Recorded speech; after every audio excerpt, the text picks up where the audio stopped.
Hey, welcome back. We're back after almost a week off, and it is a Mindset Monday. I am one of your hosts, Rodney.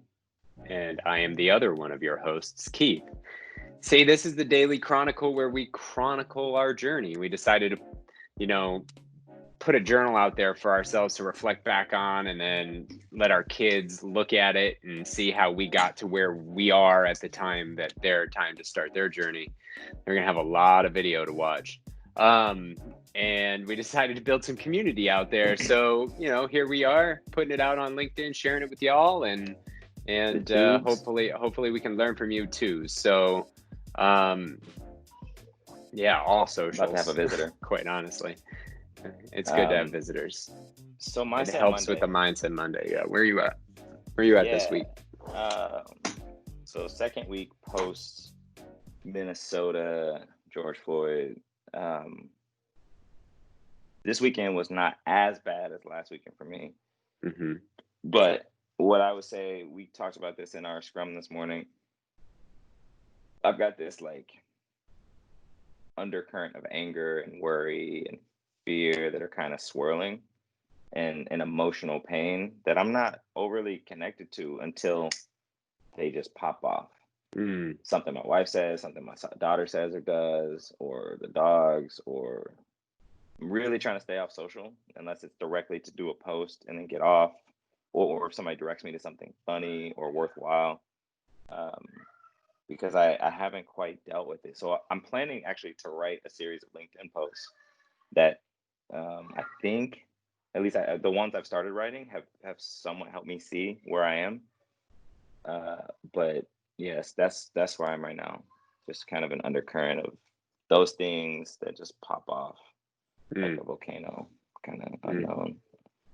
Um, mm.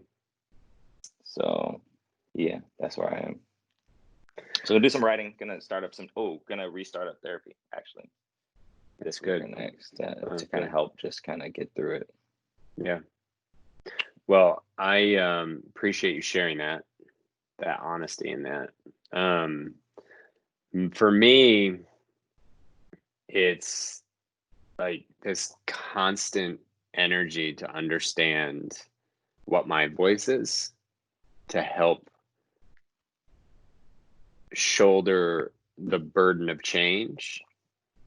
Um, I've been reflecting quite a bit, and I won't get into all of the depths here.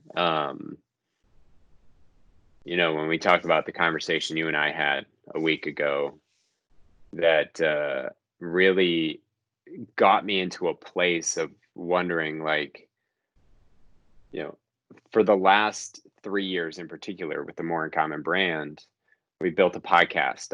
I felt like, okay, I'm helping bridge and open up doors and open up connections and put a product out there.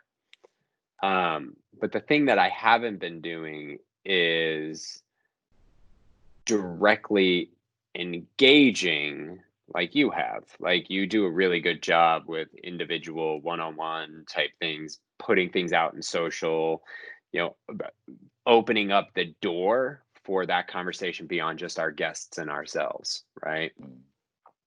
And that's not always something I've been super comfortable with because it's exposure, right? And Mm-hmm. and quite honestly, like, our platform, like, I have us as air cover, so I haven't always felt that urgency. Plus, more in common's a big deal, right? Like, there's a lot that goes into it emotionally and mentally, and then balancing everything else that we have going on. So really, I'm in this place of really trying to understand what, like, Keith's voice, not more in common's voice, not Keith as a proxy of Rodney or whatever, like, what my voice and how I want to go about managing that and putting, like, being that, Mm-hmm. so I can be a part, like, directly. And so it's really it's this weird space I've never been in before. Quite honestly, everything else really just has made sense in the past. This one doesn't, because there's a lot of conflict emotionally, psychologically, generationally, right? Like, that says you don't need to do anything, right?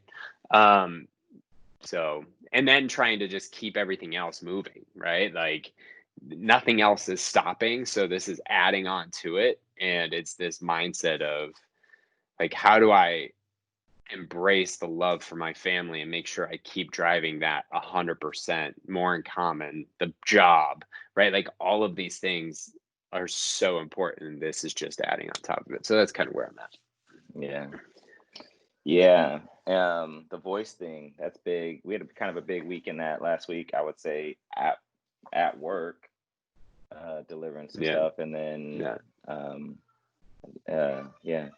So cool. I mean, that's where we are. You know, it's not real nice and neat and tidy. It's a work in progress, especially right now.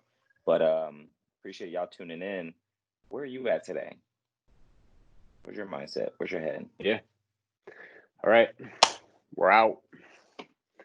Oh, haircut challenge still going, even though COVID is like people have cut. I hope you took your before and after if you went and got your haircut, because I'm still going. I'm still going. I think G might be doing house calls. I know barbers are back on the salons are back on the menu. Yeah. You know, they're doing that prediction of a second wave with all the protests and whatnot. So I'm just gonna hang tight. You know, I'm good. Yeah. I'm gonna let it. I might. I kind of want to see what happens. That's all. That's all I'm I'm saying. like, do I want to just get some locks? Do I just let it go? I don't know. Here's the new challenge. For every new 100 followers, we'll still do our push-ups. So once we get to 200, but that's going to be an extra week of hair growth. Wow, we did not talk about this. For me, we did not discuss. So my existing plan is to get a haircut by the end of July. Hey. So if we get 200 followers, it'll be a week after that. 300 followers. You know what? I'm in. Yeah. I'm in. End of July, and then add weeks for every 100. How about we say at the end of June? Because it's a whole month. So every week after June, after our birthdays, our 38th birthdays, we'll after June, pending what happens with COVID in the next 2 weeks. Right. If things shut down, like it is what it is. But we'll just put those on the tail end of when things open up again. But I think I need to go ahead and prepay for haircuts because I think I'm at that point. You know, supporting the local community. Yeah. All right. Well, listen. We're out. See ya.